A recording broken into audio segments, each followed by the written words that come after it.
আমি shirt pant পরে আছি এই জন্য যে আমি খারাপ মানুষ, বিষয়টা তা না। কেউ আছে জুব্বা টুপি পরেও নামাজ পড়ে না, বা তাদের ইবাদতগুলো এমনভাবে করে যাতে মানুষজন দেখানোর জন্য।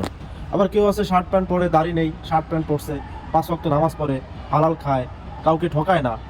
তাহলে ওই দাড়িওয়ালা টুপিওয়ালার চাইতে কি ওই ওই ব্যক্তিরা বেশি আল্লাহর কাছে গ্রহণযোগ্য হবে না? অবশ্যই গ্রহণযোগ্য হবে। আমি যদি শার্ট প্যান্ট পরে যদি অনেস্ট থাকতে পারি, মানুষকে না ঠকাই, আমি যদি আল্লাহ পাকের যে সমস্ত বিধিনিষেধগুলো আছে সেগুলো যদি মেনে চলি, তাহলে তো আমার পোশাক আমাকে ধরে রাখবে না। ঠিক আছে? তো পোশাকও পরিবর্তন করা উচিত, সুন্নতি ড্রেস পরা উচিত, এটা আমি মানি।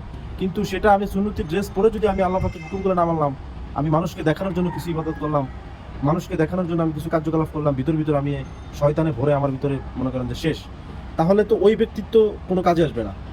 তো জামায়াত ইসলামের আপনার নজরুল ইসলামের নিয়ে যে ভিডিওটা ভাইরাল হয়েছে, উনি ব্যক্তিগত খারাপ ছিলেন, উনি যে এই কার্যকলাপগুলো করছেন হোটেলে, এগুলো অফেন্ড ভিডিওগুলো আমরা দেখতে পাচ্ছি, এবং জামাত ইসলাম থেকে তাকে বহিষ্কার করা হয়েছে, যেটা আমরা দেখলাম ইতিমধ্যে। তো এক একজন এক একটা দল করবে, এটা স্বাভাবিক। তাই বলে যে সেই দলের সবাই ফেরেশতা, সবাই খারাপ, বিষয়টা তেমন না। ব্যক্তি হিসেবে কিছু মানুষ ব্যক্তিত্বের ভিতরে খারাপ ভালো থাকতেই পারে, এটা স্বাভাবিক, সবার মধ্যে থাকবে। এটা তো আল্লাহ নিজেই বলছেন, আশরাফুল মাখলুকাত সৃষ্টি করছেন আল্লাহ পাক, তারা ভুল করবে আবার শুধরাবে। কিন্তু আমি জামায়াত করি, আমি বিএনপি করি, আমি আওয়ামী লীগ করি, আমি জাতীয় পার্টি করি, তার মানে জামায়াত করলে যে মানুষ একদম ফেরেশতা, এটা কখনোই এটা কোনো গ্রহণযোগ্য না।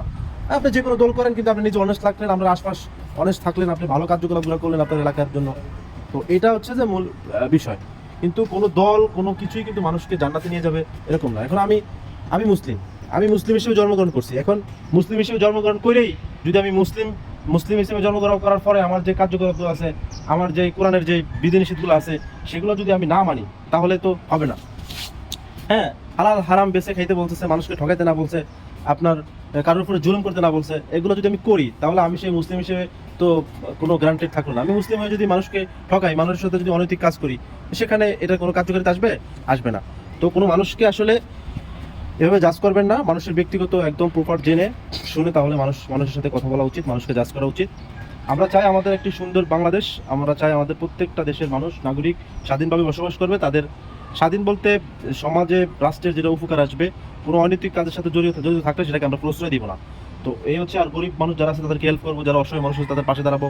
যে আমাদের ইউনিয়ন ভিত্তিক যে স্লিপগুলো আসে, বিভিন্ন যে অনুদানগুলো আসে, যারা অনুদানগুলো পাওয়ার যোগ্য, তারা যাতে সেই অনুদানগুলো পায়, আমরা সেদিকে ভূমিকা রাখবো।